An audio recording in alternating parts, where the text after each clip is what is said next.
नमस्कार. वैशूज किचनमध्ये आपलं सर्वांचं खूप खूप मनापासून स्वागत आहे. आता वर्षभराचे साठवणीचे पदार्थ तर चालू झालेच आहे. त्यातलाच एक म्हणजे आता मी बनवते आहे गरम मसाला, जो वर्षभरही टिकतो आपल्याला. मी फक्त इथे 1 किलोचे धने घेतलेले आहेत. त्या हिशोबाने बाकीचं सगळं सामान घेतलेलं आहे.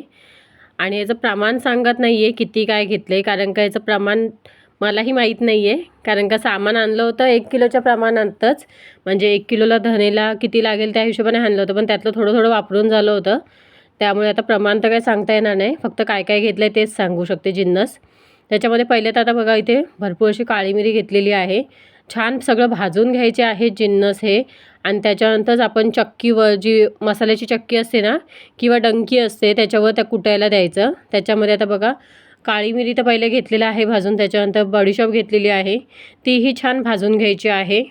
त्यानंतर इथे घेतलेलं आहे चक्रीफूल. चक्रीफूल हे अख्खे असतात ना, थोडेसे तोडून तोडून घेतलात ना, मग ते छान भाजले जातात. पहिले पहिले ना हे असे मोठे मोठे जे कडक कडक जे पदार्थ असतात ना ते भाजून घ्यायचे. त्याच्यानंतर जे पातळवाले म्हणजे साली असेल किंवा अजून मोठी वेलचीचे हे असतात ना साली, त्या सगळ्या पाठीमागून ठेवायच्या. कारण का एकदा कढईत आपली ना की छान नंतर पटापट भाजत जातं. त्याच पद्धतीने आता इथे बघा चक्रीफूल नंतर इथे घेतलेली आहे जावित्री. तीही थोडीशी तोडून तोडून घेतलेली आहे आणि तीही छान भाजून घ्यायची आहे. आता हे सगळे जिन्नस असे भाजत जाते ना, सगळे एका ठिकाणी मी जे खडे मसाले आहेत ते सगळे एका ठिकाणी मी मिक्स करते आणि नंतर थंड करायचे आहेत. त्याच्यानंतर ही मोठी वेलची आहे. मोठ्या वेलचीचे थोडेसे ना तोडून घ्यायचे आहेत. त्यातल्या बिया बाजूला हलेल्या आहेत आणि जे 2 भाग केलेले आहेत ना अडकित्त्याच्या साहाय्याने किंवा अजून कशाही साहाय्याने तुम्ही तोडू शकता, सुरीने वगैरे किंवा विळीवर 2 भाग करायचे, जेणेकरून ते व्यवस्थित साली भाजल्या जातील छान. त्याच्यानंतर पहिले मी फक्त साली टाकलेल्या आहेत. ह्या साली पहिले भाजून घ्यायच्या आहेत, कारण का त्या थोड्याशा नरम असतात ना. त्या जरा एकदा चांगल्या कडक क्रिस्पी झाल्या ना की त्याच्यानंतर त्याच्या जे बिया असतात ना त्या टाकायच्या आहेत. तशाच मी इथे सगळं बघा इथे साली घेतलेल्या आहेत, भाजून घेते. आता इथे थोड्याशा साली चांगल्या भाजल्या की त्याचा जो बी असतो ना तो टाकते भाजायला. आणि एक जायफळ होतं ते टाकलेलं आहे, तेही छान भाजून घेते आहे व्यवस्थित. त्याच्यामध्ये एकत्र व्यवस्थित नंतर भाजलं जातं ते. पहिले एकदाच टाकलं असं ना तर बी जे असतो ना, बी किंवा जायफळ जे आपण टाकणार ना ते करपून जातं आणि बाकी साली तर भाजल्या जातच नाही. त्यामुळे हे सालीनंतर ज्या बिया ज्या असतात ना ते नंतर टाकायच्या, जेणेकरून व्यवस्थित भाजल्या जातील, कुठेही करपलं जाणार नाही. आता इथे तेही भाजून घेतलं आहे, तेही काढून घ्यायचं आहे. त्यानंतर इथे टाकलेले आहेत लवंगा. लवंग ही छान भाजून घ्यायचं आहे. गॅसची फ्लेम इथे लो टू मीडियम टू हाय ठेवलात ना तरी चालेल, कारण का थोडंसं पटापट भाजलं जातं, जास्त वेळ लागत नाही. सामान भरपूर असतं ना त्याच्यामुळे एकदा पहिले कढई तापायला थोडंसं वेळ द्यायचा आणि त्याच्यानंतर पटापट सगळं सामान भाजलं जातं. त्यानंतर लवंगा झाल्याच्यानंतर हे दगडी फूल जे असतं ना ते टाकलेलं आहे, तेही छान भाजून घ्यायचं आहे. थोडंसं क्रिस्पी होतं ते जरासं, कारण का आता इथे थोडीशी इथे पाहिजे तुम्ही ना गॅसची फ्लेम लो टू मीडियम ठेवा, जेणेकरून ते छान क्रिस्पी होईल. एक 5-1 मिनटं थोडंसं ह्याला वेळ लागतो भाजायला, जास्त नाही. बाकीचे तर पटापट भाजलं जातात.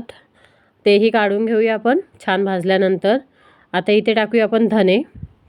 मी इथे 1 किलोच्या प्रमाणात धने घेतलेले आहेत. हे थोडे थोडे धने आपण भाजून घ्यायचं, कारण का कढई छोटी आहे, एवढे एकदम भाजले जात नाही. त्यामुळे आता हेही सगळं भाजून घेते आहे. आणि इथे बघा सगळे भाजून झालेले आहेत धने.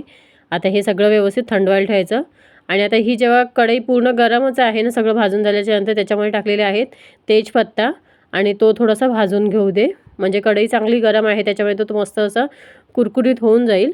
आता हा आपला मस्त असा गरम मसाला जो खडा मसाला आहे ना तो थोडा थंड झाला आहे, थोडा म्हणजे चांगला थंड झालेला आहे. त्याच्यानंतर पिशवीत भरायचा आहे. त्याच पिशवीमध्ये थंड झालेले धने भरून घ्यायचे आहेत आणि हे सगळं जिन्नस एकजीव करायचं आहे.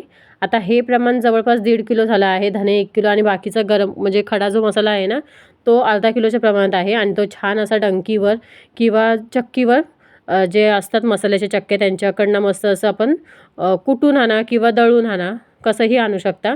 हा दळून आणलेला आहे. आणि त्याच्यानंतर हा दळून आणल्याच्यानंतर आपण मस्त असे काचेच्या बरणीत ठेवायचं आहे. काचेची बरणी धुवून पुसून वगैरे घ्यायची, सुकी चांगली पाहिजे, कुठेही पाण्याचा अंश लागता कामा नये. आणि त्याच्यानंतरच तो आपण सगळा गरम मसाला याच्यामध्ये भरून घ्यायचा आहे. आणि मग नंतर तो तुम्हाला मस्त असं वर्षभरासाठी टिकून राहतो, त्याला काहीच. आणि वरती फक्त ठेवताना ना एक हिंगाचा खडा ठेवायचा आहे, जेणेकरून मसाल्याला कुठल्याही प्रकारची कीड किंवा बुरशी वगैरे लागत नाही. त्यासाठी मी आता तुम्हाला फक्त असंच दाखवलं आहे. आणि त्याच्यानंतर मी फक्त पॅक करताना त्याच्यामध्ये हिंगाचा खडा ठेवणार आहे. आणि ते बघा मस्त असं गरम मसाला तयार आहे. कसा वाटला तुम्हाला आजचा हा व्हिडिओ, आजची ही रेसिपी? आय होप तुम्हाला आवडली असेल. व्हिडिओ आवडल्यास व्हिडिओला लाईक शेअर सबस्क्राईब करायला अजिबात विसरू नका. Thanks for watching.